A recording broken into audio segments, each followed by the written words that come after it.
Hello, everyone. Welcome to another Sunday Talk within the Nine-Sided Circle. I am your host, Noor Kyle, and my loyal sidekick is in Vegas today doing a martial arts seminar that he will be able to tell us all about when he gets back. I'm sure he'll have crazy stories about how much he hates Vegas that he will be excited to share. So we can all look forward to that next week. And in the meantime, we'll be hanging out. Thank you for joining us, whether you're here for the first time or you're here as a regular or you're here watching on the replay. Welcome. We're very happy to have you.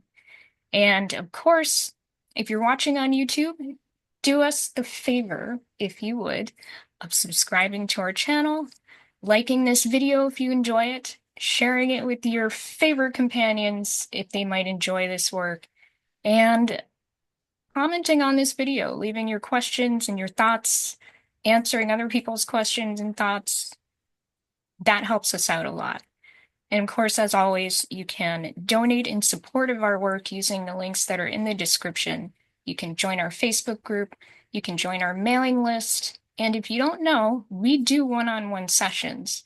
We also do two-on-one sessions. If you're curious about those things, you can email us. Basically, that's where we do personalized work similar to what we do in the group setting, but very much tailored to your interests, your goals. But the real goal for all of us here is to be a human adult and to be awake and experience this lifetime consciously. And you'll see how that kind of ties into the discussion that we'll be having this evening. So, we have a big group here, so I'm guessing that means this topic was of interest.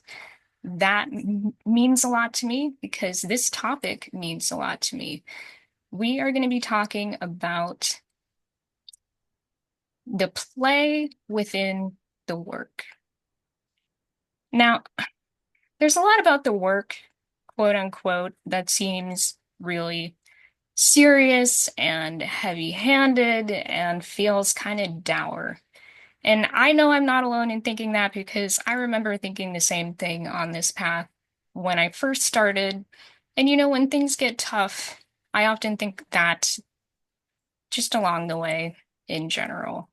So if you've ever felt that way, I certainly understand. But one of the most key things that we've talked about here since the beginning is this idea of becoming a human adult. And we've said that there are three things that go into that. And I know some of you have been here for a long time, so I want to throw that question out to you guys. What are the three things that kind of mark a person becoming a full-fledged human adult? Who wants to give it a shot? You don't have to know all three. Maybe you know one, maybe you know two of those things. Give it a shot. Austin. Yes, I actually saw this video not too long ago. So it was I'm gonna just name one of them. It's the ability to future pace, the ability to sit with yourself, look at the decisions that you have to make, and take into consideration what consequences will, yeah, what consequences will these decisions make for you in the long run. So, of course, everyone is different, but I think that's one of the aspects. That is one of the aspects. And thank you for explaining it, Austin. Yes, future pacing is one of the things required for us to grow into our full human adulthood. Doesn't matter what age is on our ID. What it's really about is have we developed the maturity to be able to imagine potential actions and their likely consequences, and then choose the action that best suits the outcome that we desire. And that's not something that we can completely foresee, but we give it our best shot with the ability to reason, the ability to think about cause and effect, all of those things. So thank you for that, Austin. And Alka, you mentioned empathy. Do you want to say more about that?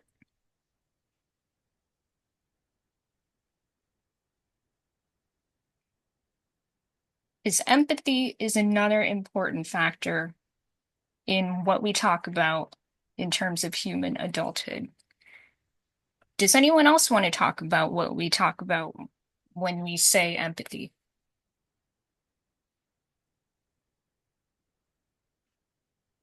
No worries, Alka. Possibly subject to subject relationships. Yes, yes. This is being able to see the other as subject, to be able to hold as a truth inside ourselves and to feel that other people, other beings have an inwardness of their own that is like a universe unto itself, just like the one that we hold within ourselves. So, this is another part, another critical aspect of becoming a full adult human being. So, what's that third and final thing? Nancy, do you want to give it a shot? Yeah, this is only a shot, but the ability to not react automatically. That is important. That is definitely an important thing. And I think that that can come with the ability to future pace, the ability to pause and reflect on our actions. But that is definitely a critical component to not be so reaction driven. But there is another thing.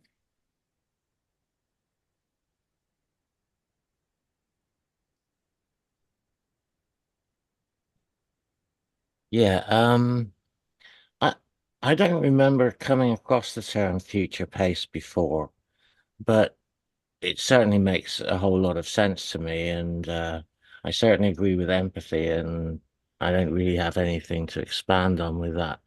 But I was going to start with being awake. Awake is important, but that really comes sort of as the next step. Becoming a human adult is kind of foundational, and you don't have to be awake to be a human adult. Hmm, That's an important aspect to this too. interesting. So,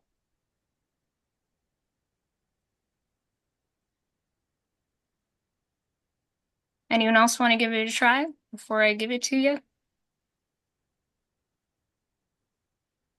All right. So, the third thing, as far as being a human adult is concerned, is building a system of ethics for yourself. This is something that arises within you, something that you develop for yourself rather than something that is given to you. It's something that you have put the time in to develop as a matter of conscience. So, those three things in mind,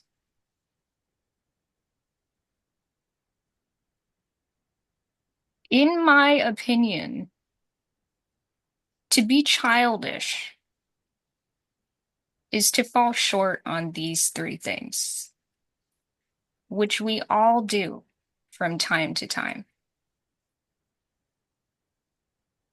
But being able to enjoy simple things and experience wonder and to have fun like a child does, that's being childlike. And that does not get in the way of being an adult. And I think we often start to believe that anything childlike diminishes our ability to be adult. But the thing I want to propose to all of us this evening is that human adults get to play too. And I want to talk about this evening why this is such a critical part of the work at large. And we'll be working our way towards that discussion. So I want to define play just because it's good to define terms. So Wiktionary.com says that to play is to act in a manner such that one has fun, to engage in activities that expressly are meant to be for the purpose of recreation and entertainment. And I think if we all reflect, we never really outgrow a desire for that. We never really outgrow the drive to seek fun and enjoyment just for the sake of fun and enjoyment. So if you had to think about what makes something play, what makes play what it is? Why is play fun? What do you think are some of the attributes required for that? Nancy. Low stakes. Sometimes, yeah. Yep. I would say perhaps that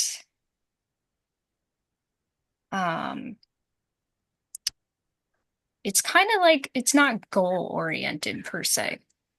There might be rules, there might be objectives, but the primary focus is on the process and the experience rather than the outcome. And that can be low stakes. Yes. Thank you, Nancy. What about you, Austin? Yeah, for me, whenever I think of play, I the first thing that comes to mind is like, okay, my responsibilities are taken care of, right? Like my duties are taken care of, so I can really enjoy whatever it is I want to do, whether it be dancing or singing or moving or even exercise. All these things I sort of consider play. Um, but yeah, like it's not as fun when you have a bunch of duties or like your to-do list is still not finished. Okay. So that's It's very, very practical to some extent, yeah. okay. Well, I would say, yeah, that's something that involves being allowed the opportunity to be spontaneous, to really savor enjoyment, right? Because, yes, there is a sense that there needs to be the ability to set aside the responsibilities that are otherwise constantly on your shoulders and to put those aside and make space for the enjoyment of play. But play itself, that's like the circumstances that might create space for play. The play itself can even take place in the context of the pressures of daily life. So I want to consider that too. What else? What else do you think makes for play in terms of like what play entails? So we talked about non-goal orientedness. I mentioned spontaneousness. I mentioned enjoyability. What else?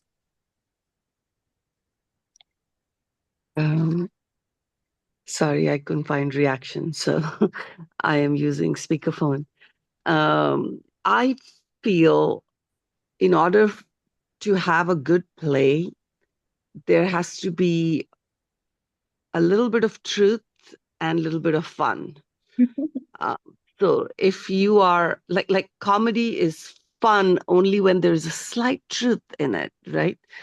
Um, so so I feel that when you are empathetic of a situation, aware of the situation, and you are an adult, then your puns are very timely. They are meant to teach. They're not coming from a place of fear. They're not coming in a place from some ego. They're not coming from a place of any belief. So the puns come out very beautifully. Almost like when people are around me, they say that they learn so much just while talking. And it's not like I make any efforts. It's just I do that play where don't waste your time by talking nonsense or learn through all this. It's just through talk I teach. if that makes sense. Yeah, and you're touching on something we're going to get into later, which is like, where does play tend to emerge in our lives? What does that look like for each person? And it's going to be different for each person. So thank you for that, Alka. So Jeremiah, you have a thought, and then Shuri. Yeah, can you hear me? I can hear you, yes. Oh, okay. I think oftentimes I mean, you could either like play a game or you could play pretend like most kids do. And typically when you're playing pretend, you're kind of aspiring to be like something that you might not, you might know that you're not, but you kind of have the freedom to pretend to be something that like kids pretend to cops and robbers or whatever the case may be, or pretend to be a superhero, and you just pretend to do that. And you kind of have a freedom where you're not stuck in what's real. You're stuck in you're kind of free to be whatever you're limited by what you can imagine when you're playing typically, I think. Those are great words that you threw in there, that there's this idea of freedom, imagination, we could say creativity, and it's voluntary. You're doing it because you want to. You're doing it because it feels good, it feels exciting, it feels enriching. And all of those are key parts to play too. So thank you. And Shuri, what about you? I actually like a little bit of competition in play. I don't think there's anything wrong with that. And when adults are actually playing together and you've got younger people playing the game, it is nice when the adults can correct the younger person or the person who's not familiar with the game in a compassionate way and give instruction and encouragement and all those kinds of things. We have a young player at the moment in our tennis club, and he hurls the ball back to the other end of the court, nearly hitting people. And I said, that's not good tennis etiquette. You're going to hit someone and hurt someone. I said, just remember, all of these people around you are old enough to be your grandparents. They're older than your parents, and yet we're playing with you and we're keeping up. But that doesn't mean you do that. And he didn't have any awareness around that. And I thought that was really interesting. That the whole group was just really like gently nudging him this way and that way, because he's actually said to his dad, I really want to go and play tennis with Auntie Cherie and Uncle Ben, because he enjoys that structure. We give him structure in play, giving other people structure around what's happening. You can have a good time, but learning to feel how you've got a responsibility to the others. Those of us who can play really well and we play with someone who's senior to us, and we actually wear their legs. So we allow them to enjoy the game with us, knowing they can't run for the ball, but we're going to be their backup. I'm going to be your legs for you. They go, oh, great. So participation. So for me with play, it's looking at every person's abilities and helping them to participate.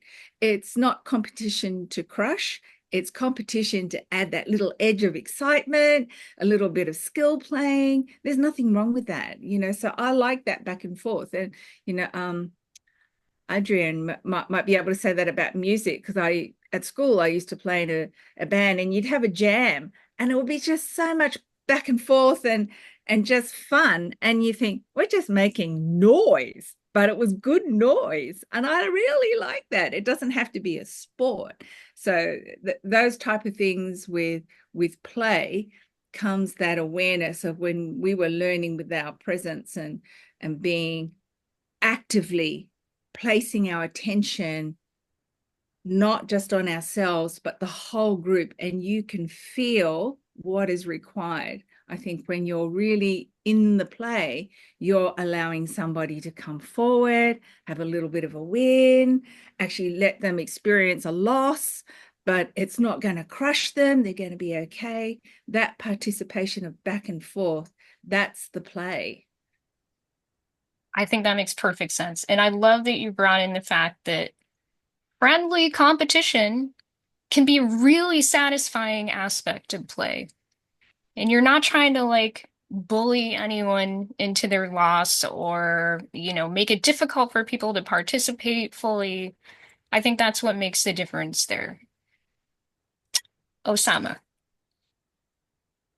Yeah, I think part of what Sherry has said is this collaboration.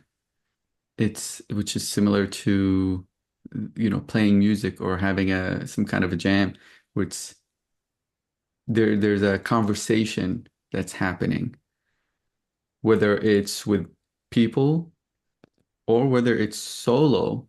And when it is solo, there is still a collaboration with the state of play, the energy, whatever the quote unquote game is that's happening. There's a dialogue that's going on. There's a conversation that's happening. And I see that in play. I feel that in play. Very good. Thank you. Yes, excellent. Thanks, guys. So, you know, I think there are so many words we could use. And as far as scientists are concerned, here's how they've limited it down. They've said that key characteristics of play involve, the fact that it's chosen freely, it's not forced, it's not required. It brings pleasure, it feels good to do it, it makes you laugh often. Not always, but it's often amusing to be involved in play.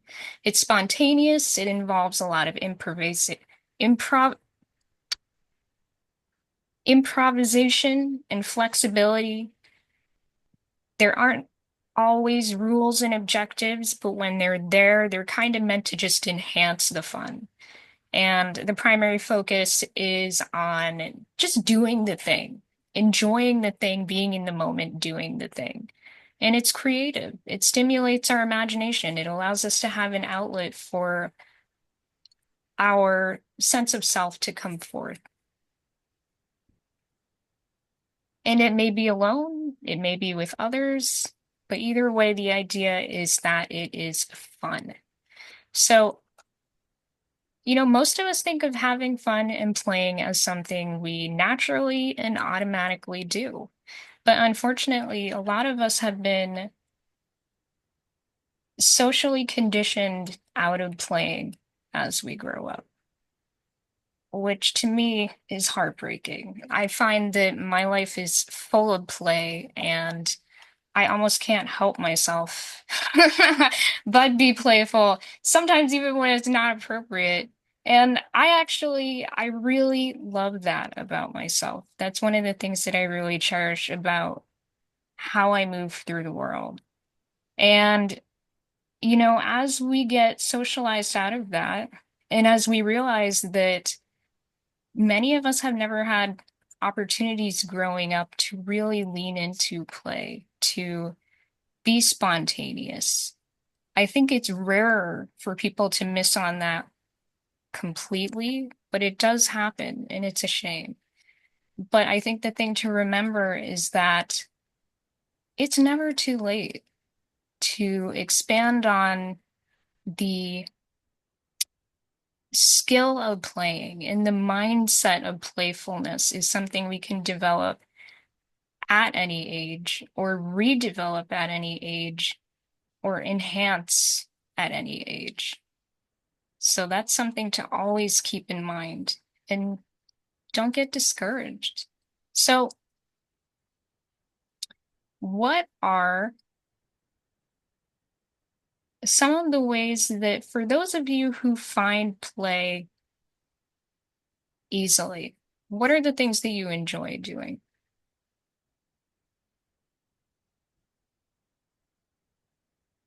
Osama. Music. That's definitely uh,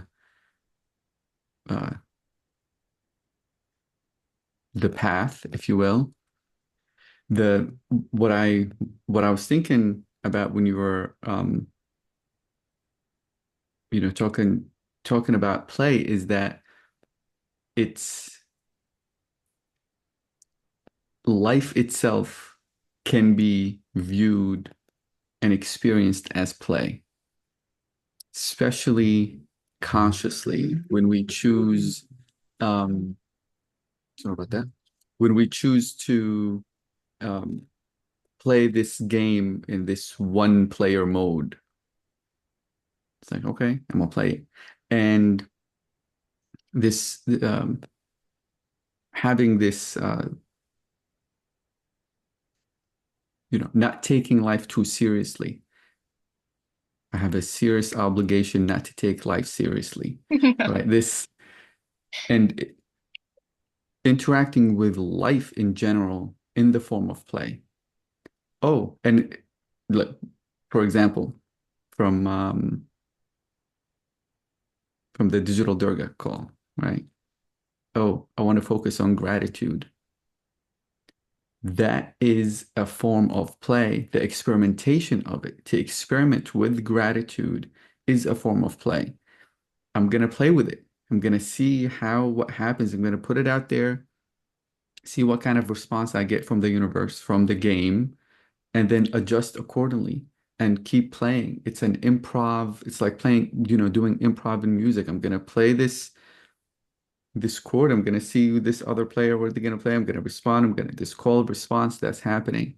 Um, so I think even in general, the attitude of play can be weaved into the work itself can be play. Um, but as a short answer, music, I would say that, like, I would say that. I love all of it. Thank you, Osama. And all of that definitely makes sense. So I see you, Adrienne. That's true for you as well, isn't it? And RM says playing with her toddler. That's where she finds fun and play. Kata says dance and cooking. I love that too. Excellent choices. Alka. I try to create beautiful spaces for people to come in and feel very comfortable. And then I start my play by attempting to talk lesser than the other person is talking. I attempt because I'm a talker. So it's my play, it becomes my awareness. And then the conversations begin, in which I allow people to say whatever they want to say. And it's almost like brainstorming all the time. Like brainstorm. No subject is a taboo in this space. And it has taken me a lot of efforts to do that. And you've been in my space, so you understand what I'm talking about. It's very cozy, tiny, one bedroom, but that's all play. It's all play. So I try to create a stage where people can just talk. Yeah. And I have to tell you, having been in that space, I've found that just the garden outside, the patio, the way that the floor space is just a little bit, it's cozy and open at the same time. For me, that induces play. Like I wanted to sit there and write. I wanted to just walk through the garden and stare at things and enjoy and just let my imagination go wherever it wanted to go. So I think you've been very successful in creating a space that is playful and beautiful. Thanks. I mean, and people don't understand. I don't know if you saw two very almost like jungle-like spaces in my garden, like with no almost rough over there, and then everything else is so proper. It's because I play with a chameleon over there. There's a chameleon, it's a chameleon's home. And he's my best friend.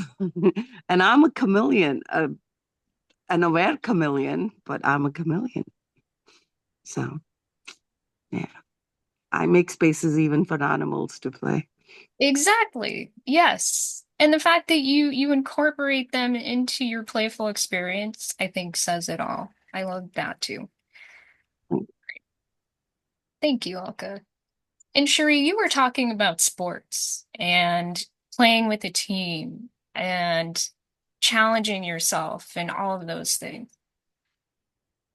I actually quit competition when I turned 50, and I decided that the play had become too harsh, and that wasn't the reason why I participated.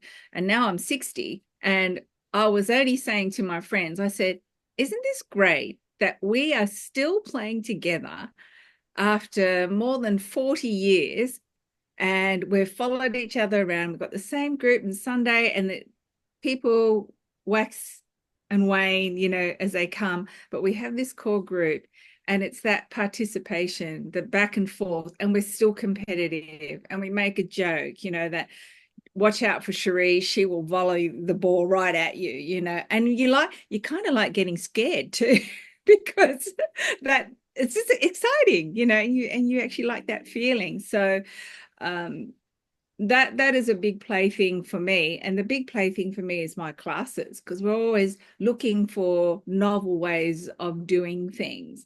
So I started, this is a play tip for Brian. We were doing hamstring work, and we were sitting on the floor, and we had bowling balls that are about 4 pounds or something, and you've got to hold them this way so that it's really hard to hang on to, and you've got to pass it to the other person, and you really don't want to drop it because it would really hurt if it landed on your leg. So we're finding different ways of doing novel things, and people like that, and they like to actually test themselves. So part of the play is, where am I? What can I do? Can I jump to that point, to that point? Can I hop to that? Can you, oh, like they say, old people don't jump. So everybody's going to go out there and see, can you jump up on top of a curb, of a step, a small step? Can you actually do that? And so doing things like that, dancing, the movement that we did in the Tai Chi. And then Mushtak would be misstepping, and someone would go, isn't that the left foot? Isn't that the right foot? And he goes, oh, whatever. You know, it was just so, oh yeah, okay. You know, you can get so serious when you're trying to learn something, but we actually muddled our way in a way that actually helped with the learning, because we were actually concentrating and feeling, oh, I don't think that's split left. You know, I don't think this is this. And that was good fun. And there's joking. So you're allowing people to talk, and you're allowing people to share things. That's what I really like. And play doesn't stop because you're an adult. It actually should be enhanced even more, I think. The hardest thing, I think, is getting older people to do silly things. You know, you might put peas on a table and try and shoot them at each other, you know, like that sort of thing. It's amazing what people start getting involved in. You got to use your imagination. Eating chopsticks with the wrong hand. That's really ridiculous. You know, that you can only drink out of a straw by just putting it in a drink and then squirting it in your mouth. I mean, you just watch children. They're all finding silly things, and we're always correcting them or something. But now we're not even doing that, because this is my pet hate, is watching kids in restaurants and they're on a phone. Oh, there's no conversation.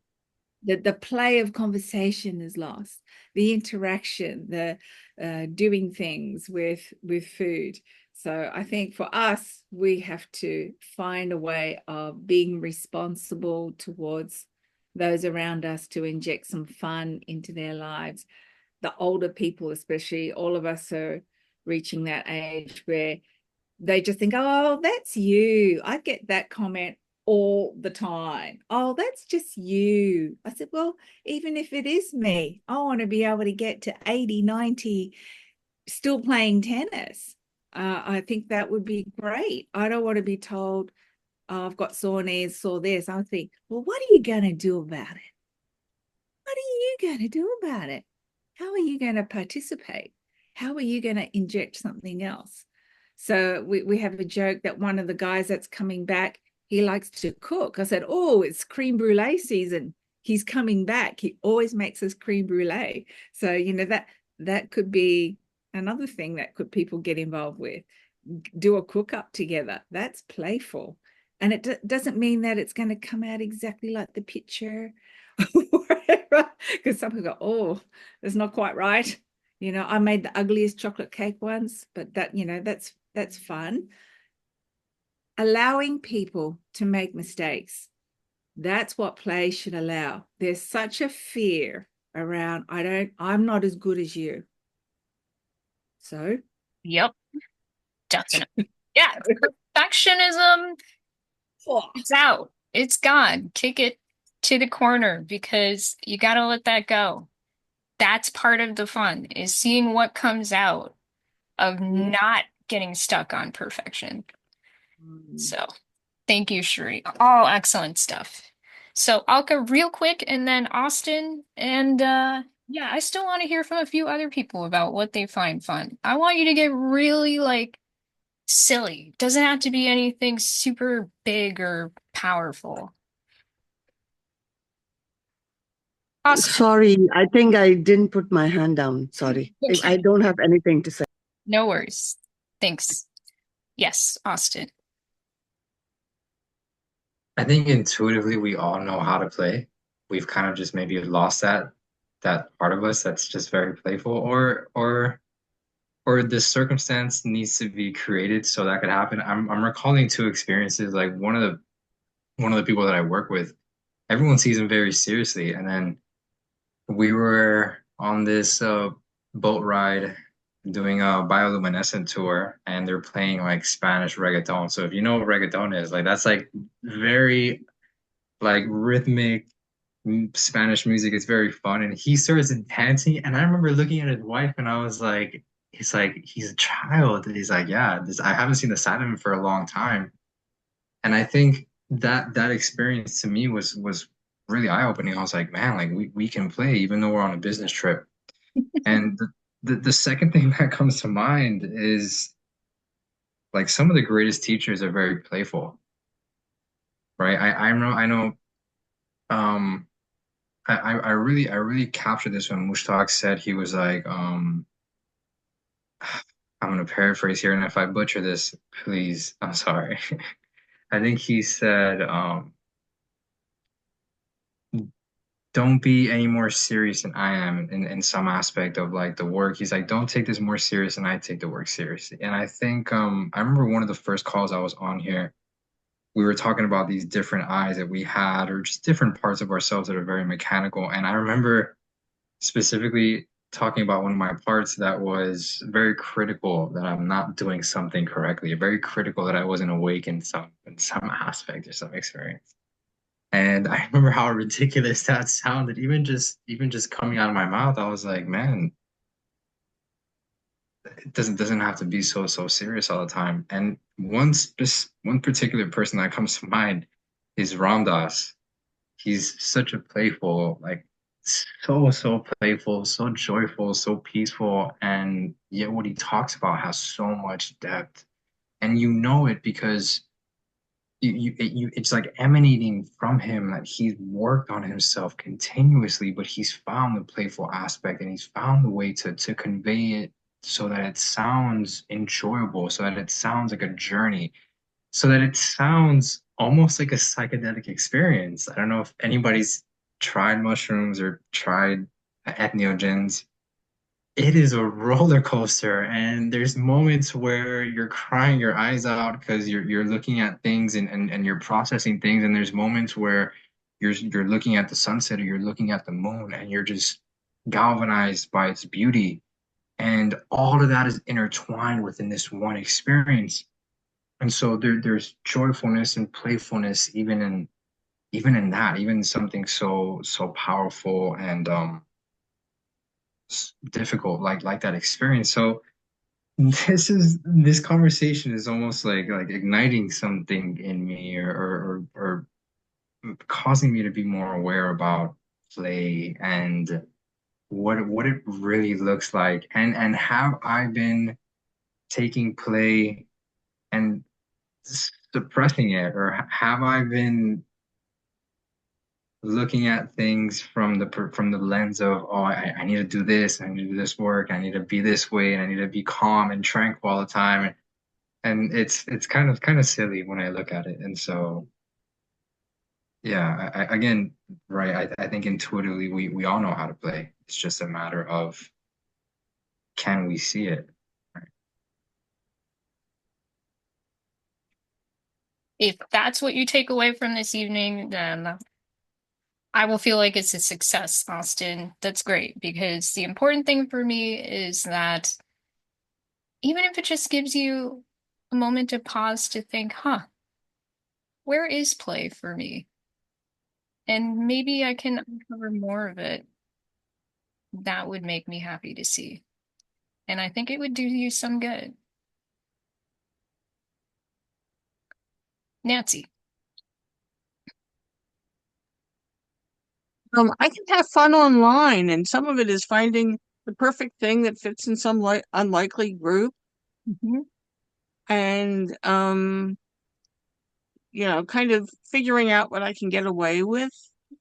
And I have to admit, this has entertained me a lot, and ask about it in DM if anybody's interested. But posting the same somewhat political question to 4 different groups to see how they all react.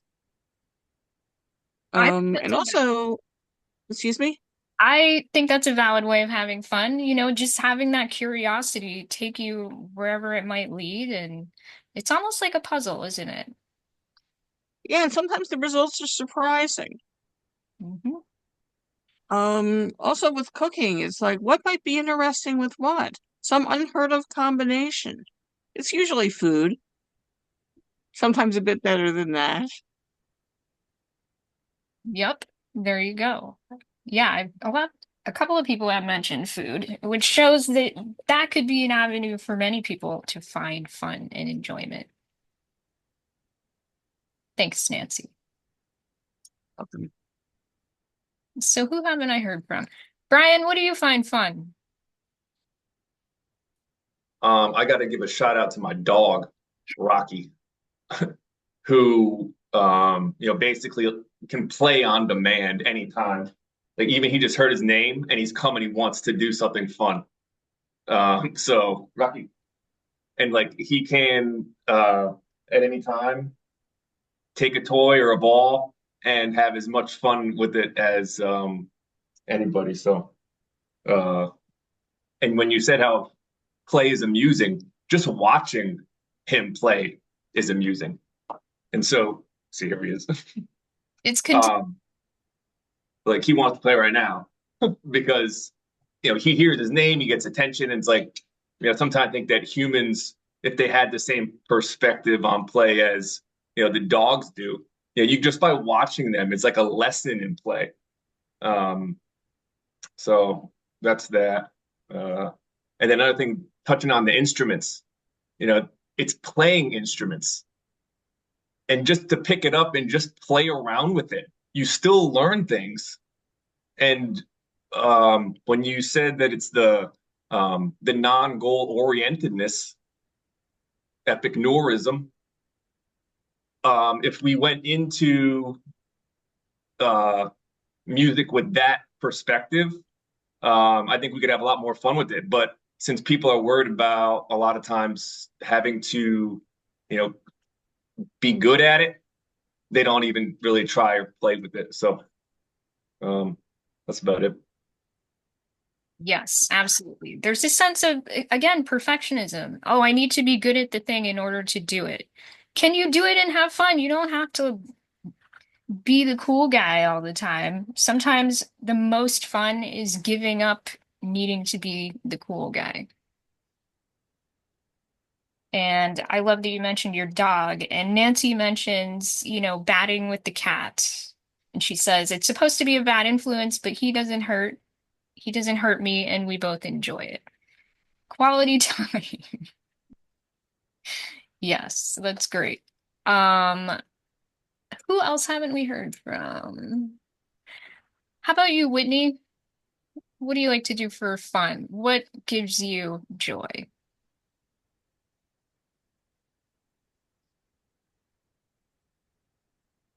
There's a lot of things I would say that bring me joy. Um, and it's funny to just witness these moments where I am taking something serious and I can switch modes and transform everything by just having a light heart about it. Um, Watching people laugh and seeing them enjoy themselves. I love to watch people dance because it really is this freedom and enjoyment and um, this like harmony with the music and just the joy on their face. And even just people that are also like speaking of music, just playing, watching them play and how, there's this level of intensity and like connection, but it really is just this joyful moment. And I read this commentary recently, and it was saying if it's just your, moving center that's going into something, you almost feel like you're dragged there. But if your emotional center is also with you, like the movement of your hands can become play, the whatever you're doing, as long as you can connect with it emotionally, that it can transform it. So I think about those moments where I have to do something and I don't really want to, and I'm dragging myself to it. And then, even just the dishes, it's, the water's flowing and the bubbles. And if I can approach it from that point of view, it's completely transformed as opposed to me dragging myself to do the dishes. So just funny to see the difference of just my attitude, how much my attitude really makes a difference, whether I'm willing to play or not. Very cool. Yeah, those were good examples. You can both watch other people enjoying themselves and have, enjoyment that you can feel in your own body just by watching them, or, you know, having the opportunity to engage in play yourself, or just have that perception change where perhaps you put on music while you're cleaning your house, something along those lines to just change the spirit of the thing. Dishes, such a great example. Kyle, how about you? You've been ignoring the fact that James has been waiting very, very patiently. Oh, you're right. The words on the screen are so tiny. Mushtaq likes different ratios of windows and things than I do. James, thank you so much for your patience, and Ian, thank you for bringing James to my attention. All right, James, tell me what you find fun. How do you play? I don't know. I've received legal advice not to discuss these matters, so I'm not too sure about that. But for me, it's kind of straightforward. Like I put on music and dance like a madman. Now, whether what I do could really be called dancing by the more discerning is another matter. That I enjoy that. That's a very direct, renewing thing for me. I've got plenty of recreational things I can do. I love playing with dogs and cats. Um, I love casual book bushwalking as well, serious committed book bushwalking. So I got lots, and I don't mind doing it. Um, but what I was thinking was more of a general thing. I often observe this, I think because of where I grew up. I grew up in a farming community with a lot of people who'd stoically worked their way out of poverty. And I think anyone who goes through a long period of stern discipline and self-denial just to stabilize their environment for themselves and their family often unconsciously puts a kind of a limit on what they can relax and enjoy because they often have to go through a sort of a years of gritted teeth determination. Now, when you do that, you necessarily inhibit spontaneity and pleasure, and a consequence of that is you also start to inhibit perception, the range of feelings you have ready access to, the range of perceptions you have access to, and what, in one way, you're not necessarily consciously, but what you're willing to explore. Now, a good thing about play is that it can resolve and recreate and challenge all that. And even though it's just play, at least for certain people, that can actually renew perception.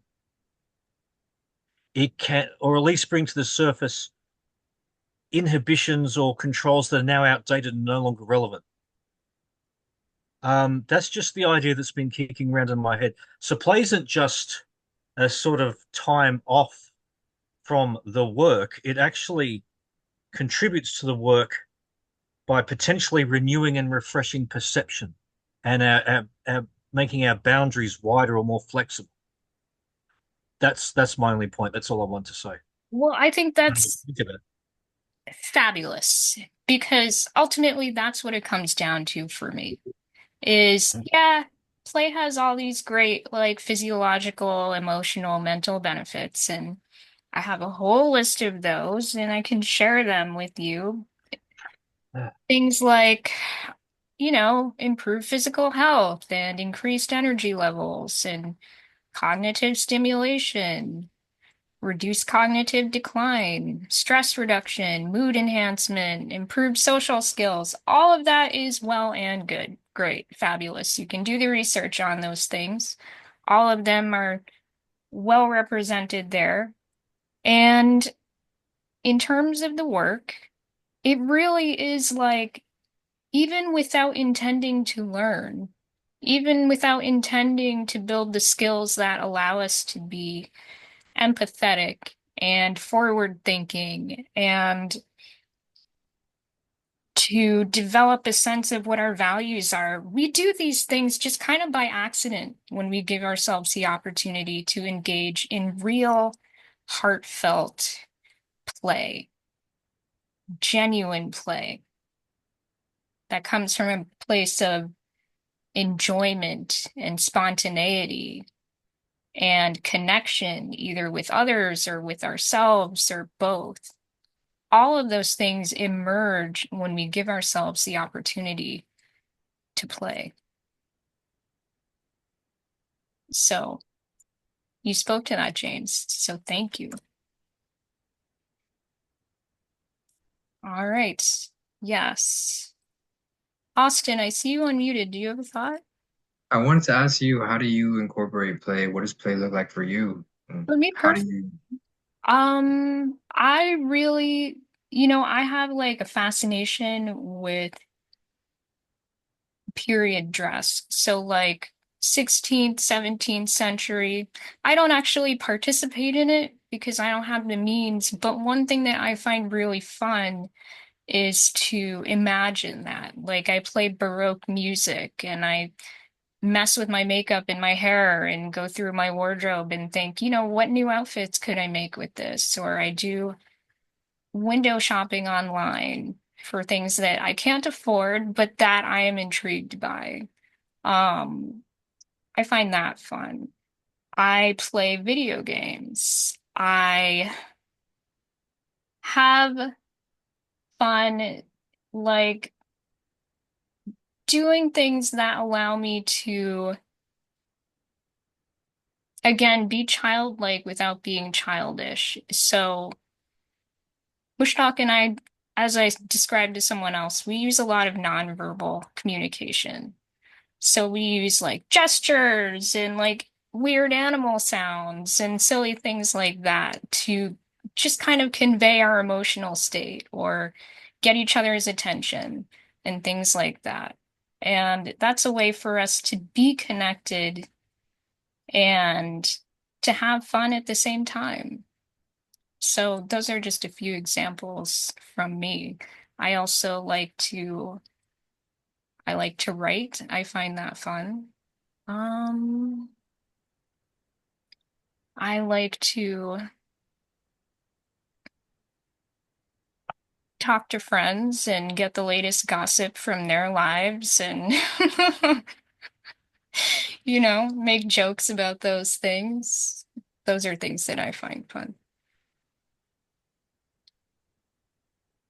Talking about being fascinated by period dress and so on, I've got, it's not something I'm into at all, but I've got a friend in England who was actually not only my first guitar teacher, but we had, well, it was really his band, and I played acoustic lead in it for a while in the 70s.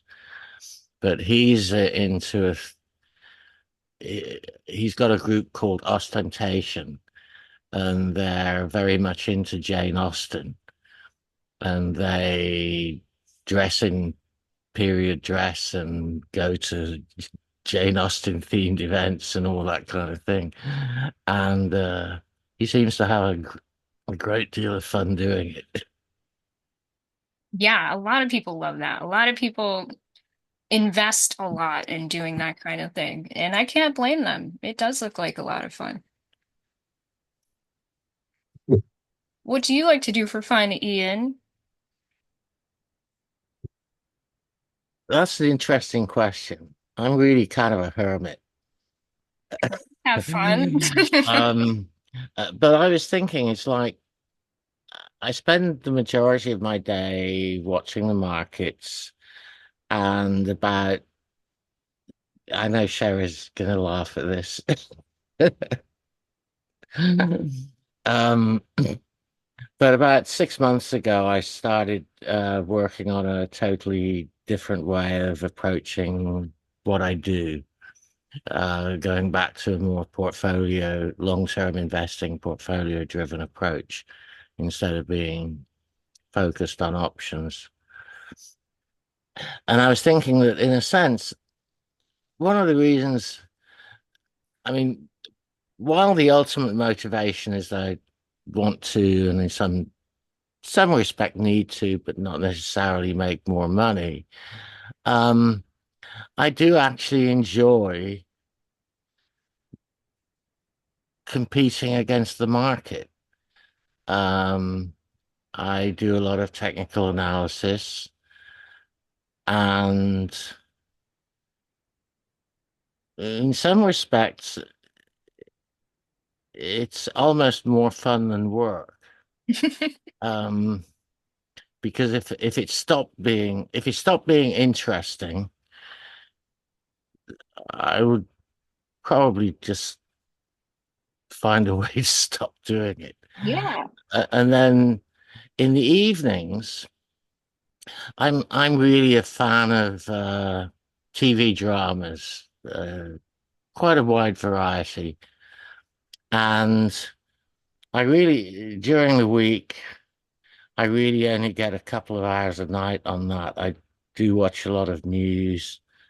And if you count The Daily Show and Colbert as news, there's kind of a mix between just enjoying the comedy, but also it's surprising how much I learn about actual news from those shows that I don't get from any other source. That they tend to come up with interesting angles. Um, so those are probably kind of the main two things that I do at the moment. I think, Um, yeah, I mean, I think those count, Ian, because doing the game of the stock market, it is a game and you're getting real results from that game. But at the same time, you are challenging yourself.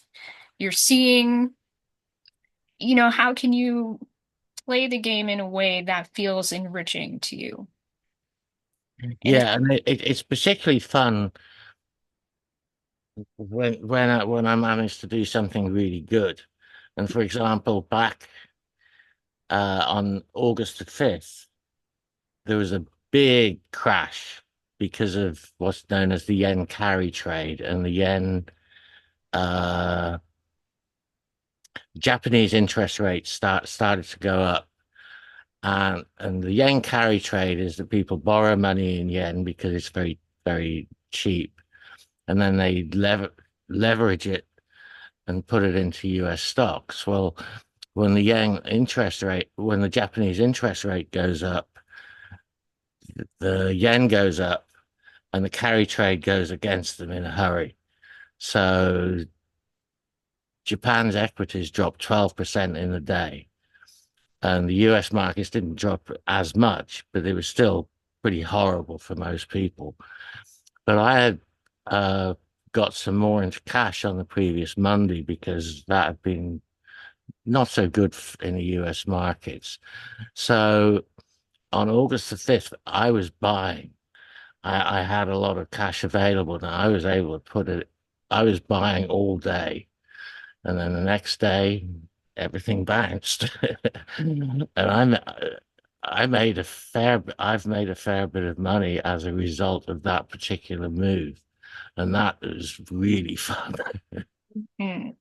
Math games, games of chance, play. Yep. Good stuff. Thanks, Ian. All right, Kyle, you've been patient. What do you do for fun? Yes. Hi, everybody. Um, I felt like this is an excellent topic and it's very good, at least for me in my life. I find that I get obsessed intellectually on a lot of these ideas of the spiritual path and doing the work, and I get, you know, at kind of the expense of the people around me, and my life kind of loses its aesthetic and I think fun brings back so many good human qualities and it moves from the intellectual down into the heart. Speaking of like Ram Dass, who in my mind is the king of the heart, like just like devotion and heart, seeps out of that man. I really look up to him a lot. So, and of course, such a fun guy. He seems so. uh, it's something that I've been working to defeat that mechanicalness that I keep going back into of like just trying to be pragmatic, just trying to do things without any fun. And that's not great. So what is fun for you?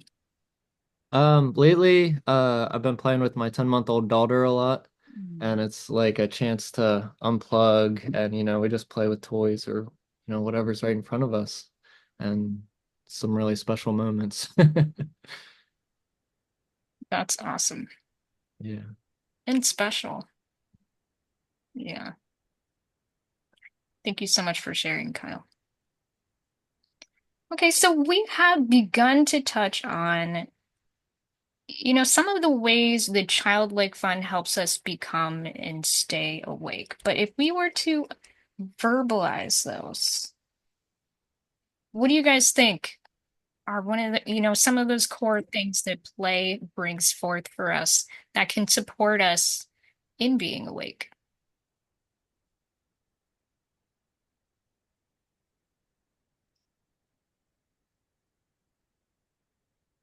James.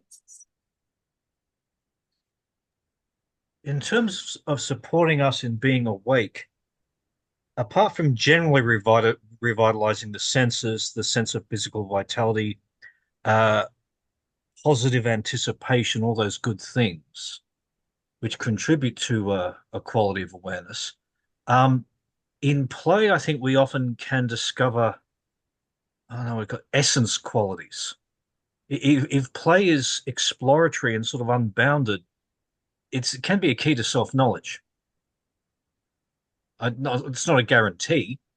It could go off into total fantasy land, but it can definitely be a key to self-knowledge. You can discover things about your very deep organic self, or however you want to label it, that you wouldn't otherwise stumble across. That's what comes to mind. Excellent. I love that. How about you, Nancy?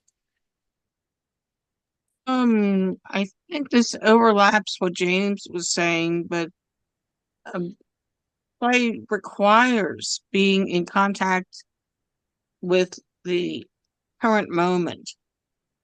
You can't play while ignoring it. And having it rewarded again avoids certain kinds of toxic seriousness.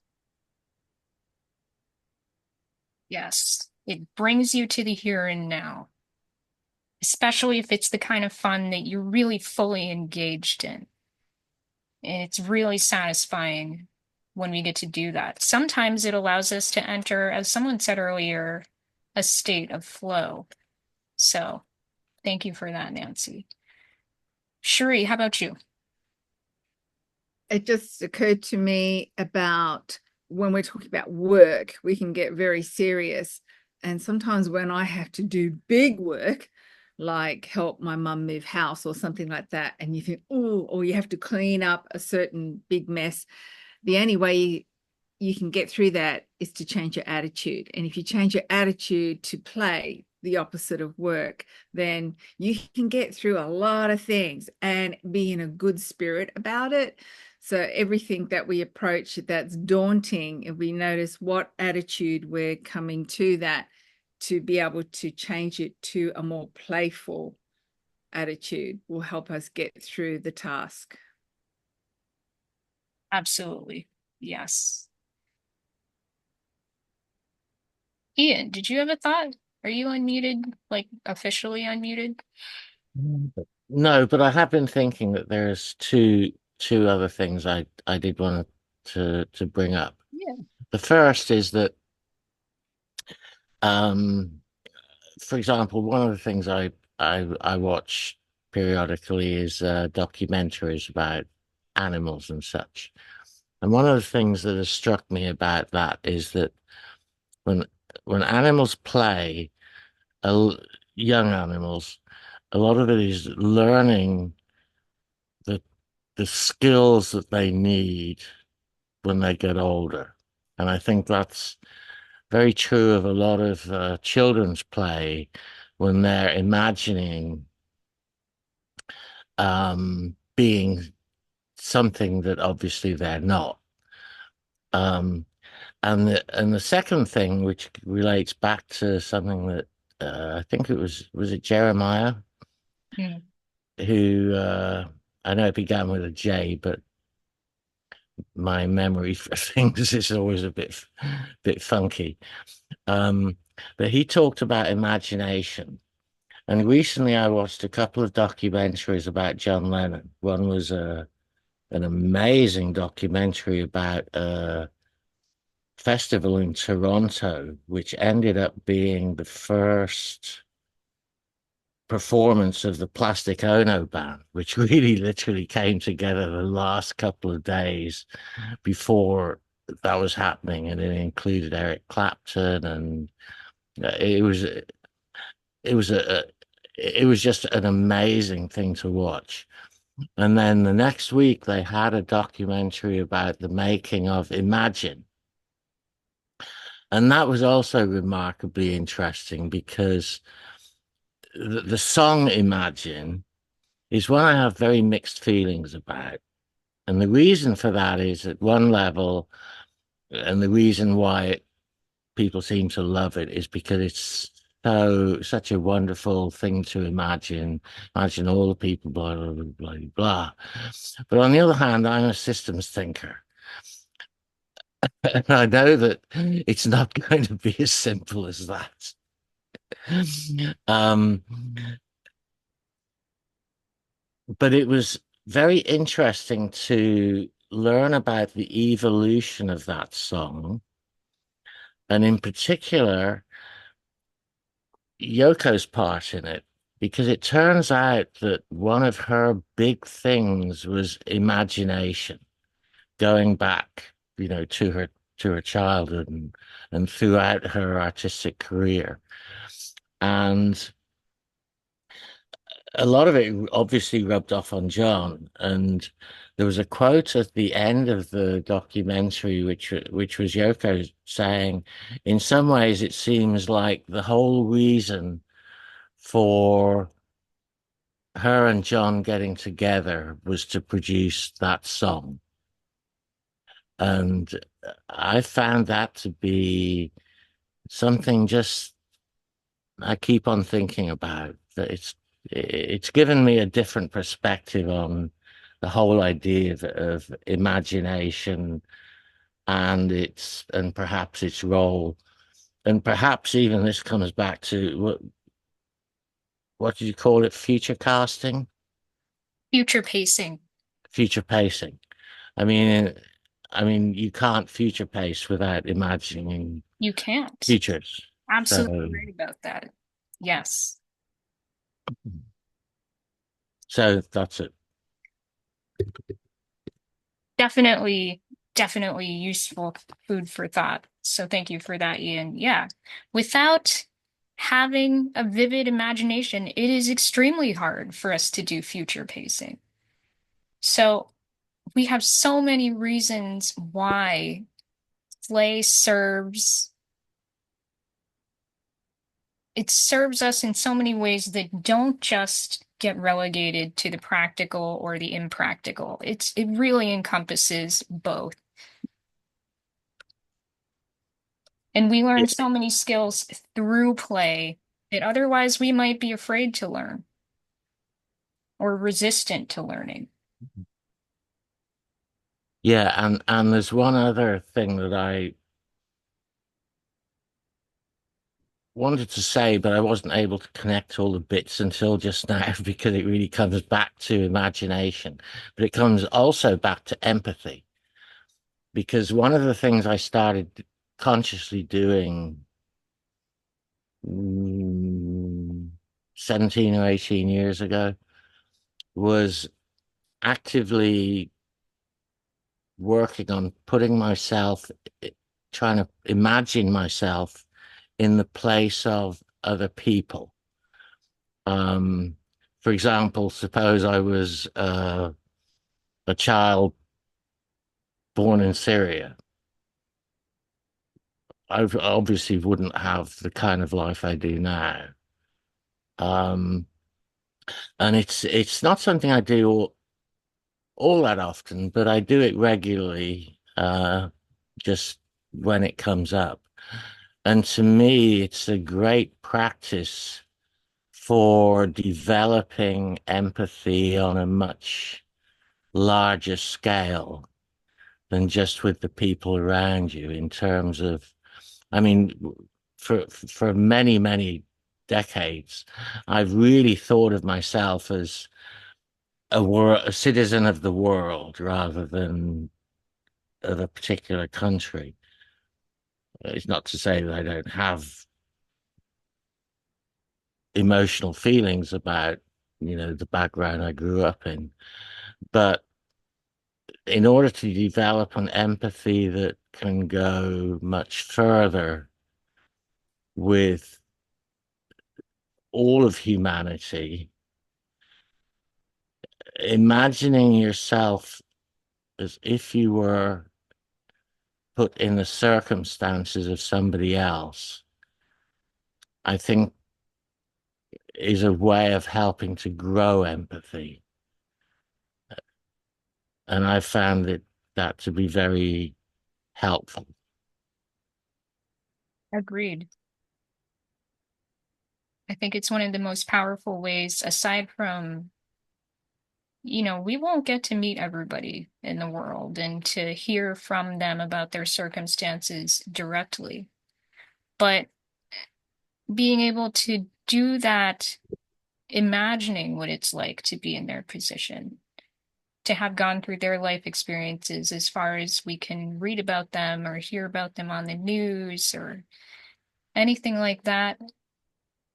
I do think, as you say, that using the imagination in that way allows us to be more fully engaged with the world and connected to other human beings.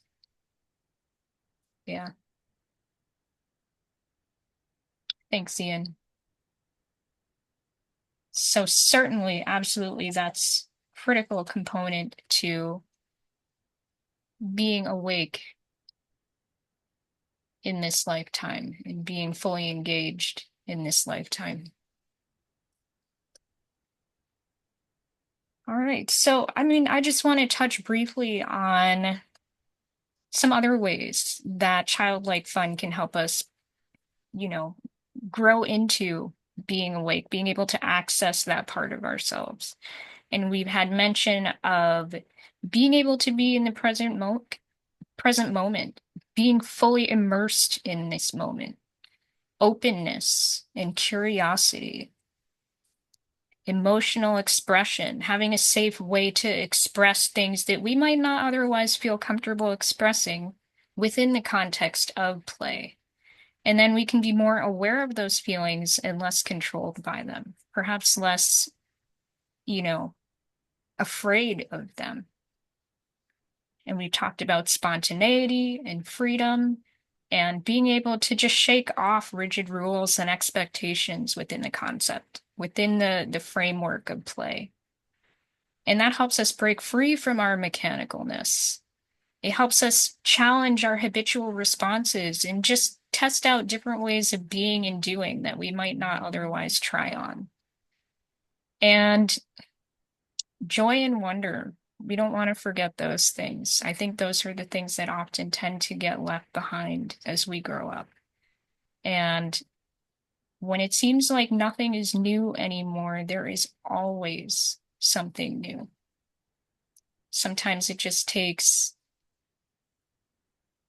opening up to that, being able to see it, being patient with ourselves and with our senses, and allowing time to slow down so that we can experience more. And of course, that enriches our lives on so many levels. So these are all things for us to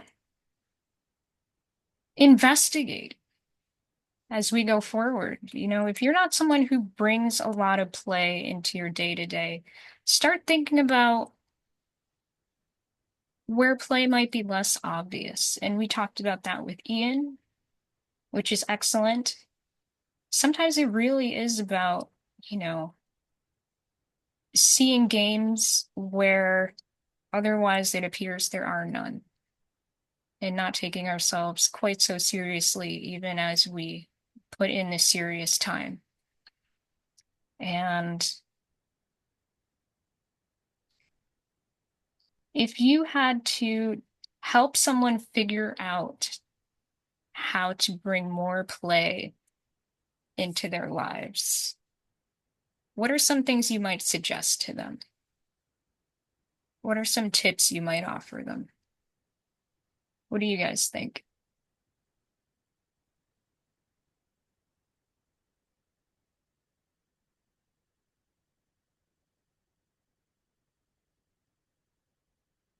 What do you think, Osama? The first thing that came to mind is pretend, which goes back to this imagination.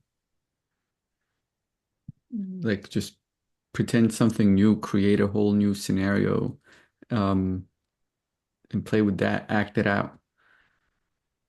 That's kind of that's the first thing that comes to mind. Um, Yeah. Yeah. We're never too old for pretend, guys. Never too old. I am thinking of the fact that when we had our retreat, we had a little dance party. It was not planned. I don't think anyone had been expecting for us to, have a stereo blasting music for us to like start shaking our asses to. But the people who were hosting us, the staff there, they initiated kind of a folk dance thing where they were singing for us, and Alka and I joined them. And at first it was hard for us to catch the rhythm of their steps, but that in and of itself was part of the fun. It was fun to not worry about the fact that we were in a position of not knowing what we were doing, that they knew, and we were testing ourselves to be able to follow and keep up and tripping over ourselves in the process. And they were laughing with us as we went along. And all of us had fun. Eventually, the entire staff of the resort ended up joining in. And after that, as they got the music blasting and everything, we had everybody joining in. And even people who were not comfortable dancing at least took, a moment to show us their best moves. And So true, so true. Especially Vael, great. especially Vael. Yeah. Yes. Wael can bust a move. Like, let me tell you. He surprised us all. Like he was busy talking to Mushtaq one minute, and then the next minute he was pulling out his his Emirati wedding dance moves that were beautiful and put us all to shame. And Cherie was there with me, 100%. We were having a great time. Alka joined us. I hope we get that opportunity again in the future to be able to have that kind of fun together, to share that, and to invite each other to just enjoy and not worry about the bravery aspect so much as the camaraderie aspect, to celebrate. And things like that allow us to not only grow as individuals, but as a group together. And you'll find that with the people in your life as well, given the opportunity. Nancy. Oh, you're muted. I'm thinking about someone in particular who's very hooked on how much she has to do all the time and how much other people are letting her down. And it's like anything I might say about cutting herself some more slack, I feel like it's likely to be rejected. I don't know if they're how to put it to her that she's allowed to have a little time off and have some fun. Well, I think one of the ways we do that is to demonstrate it for ourselves. When people are like asking us questions about that, then we can offer advice. But I do have a friend who is very similar to that, who does have a hard time finding enjoyment in her life. And I have realized through experience that really the only time I can give her any input on that is when she explicitly asks me. Otherwise, I I have to let go, and I have to, given the opportunities when they arise, pull her into fun as I can. Let's say I go visit her and we have a great time together. But this is part of being an adult, that we find the ways in which perhaps we aren't taking care of ourselves. And sometimes that might look like not giving ourselves the opportunities and space to find fun, whatever that looks like for us. And we can't force that on anyone, Like we said in the beginning, play is voluntary. Yeah.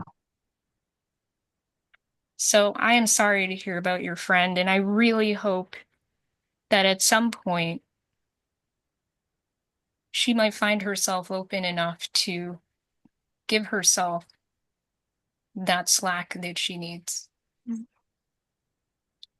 But good friend for thinking of her. Thanks, Nancy. So some suggestions I have for, some of the ways that we can start to develop the skill and mindset of childlike playfulness. That means, identifying our interests, exploring our interests, uncovering new interests, finding the things that we enjoy or that strike us as intriguing. Stepping out of our comfort zone is another one. Trying new things and challenging ourselves always ends up being an opportunity for laughing at ourselves in a way that is loving and allows us to stumble through things in a new way and find skill through practice and through having a good time. Spending time with loved ones, whether that's friends, our children, siblings, spouses, partners, whoever.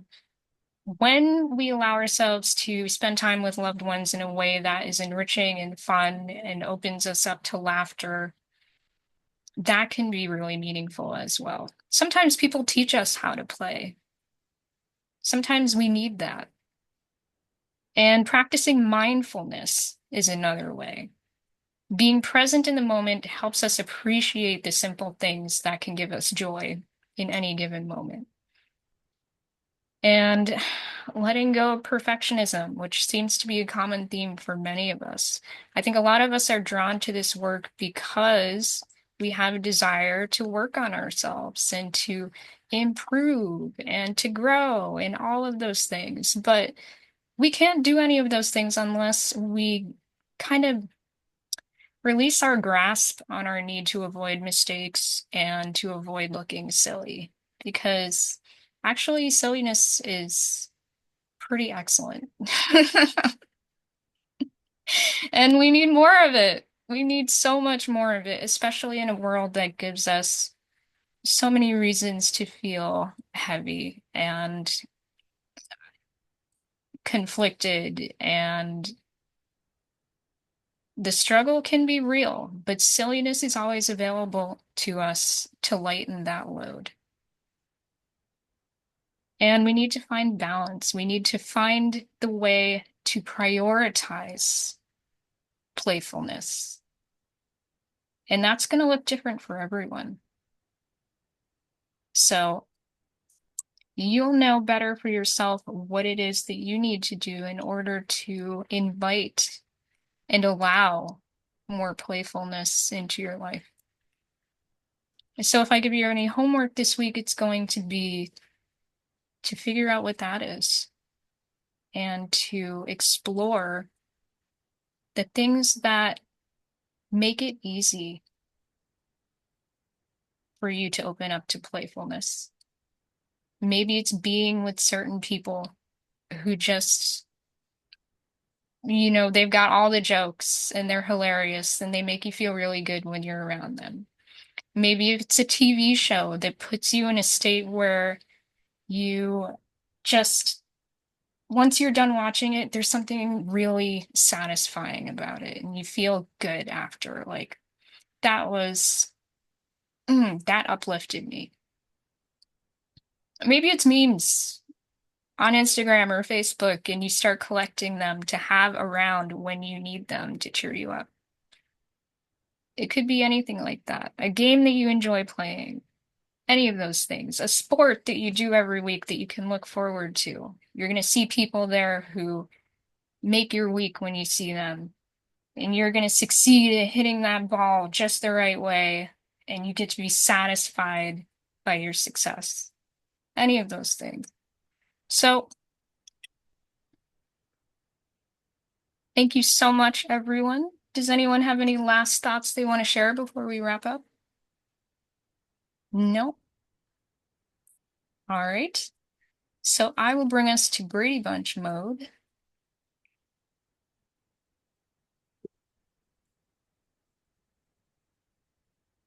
Thank you, everyone. Thank you for sharing your thoughts. And if you feel up for it, you can always share in the Facebook forum. That's our Nine-Sided Circle forum, what you find fun. And it can be simple. It can be simple things like blowing bubbles. It can be eating your favorite ice cream. It can be enjoying some banter with your partner, any of those things. And I look forward to reading about the things that you decide to share with us. You could even share it on the Facebook, the YouTube comments if that's easy. So, thank you, everyone. We can wave to each other here and everyone on YouTube. And I and Mushtaq look forward to seeing you next week. Take care. Bye.